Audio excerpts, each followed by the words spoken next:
In this video, I'm going to show you how to seal your artwork so that they are protected and last. Once you put the protective sealant over the artwork, you can get it wet, you can touch it as much as you want, you can clean dust off it and things like that, and the artwork won't come off. So this is a very important step. There's heaps of different styles of art and heaps of different ways to seal your art. So for example, for canvas paintings, we'd be using varnish. But today I'm taking you over how to seal functional art. For example, coasters. What do you need to seal your artwork? You need your artwork, a ventilated space, clothes that you don't mind getting dirty, you need spray sealant, and sometimes you need tape and gloves.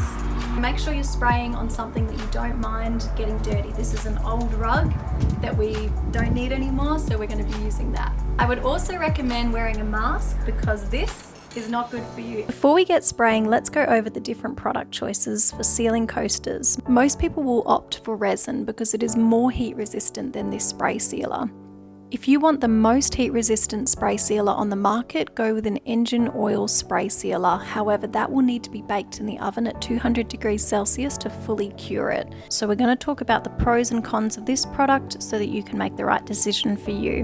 Pros: easily available, low cost, easy application, water resistant, non-yellowing, touch dry in just 20 minutes and handle dry in an hour. It also works on almost all surfaces. The cons are it can remain sticky in the curing process, which I have experienced. If this happens to you, you can put little foam sticker dots on the bottom of your coasters, or you can put a cork bottom. It's up to you. It's not 100% heat resistant, so an extremely hot cup could stick to it. Or if you put a really hot cup on a glass table, this could be dangerous, so you need to be aware of these kind of things.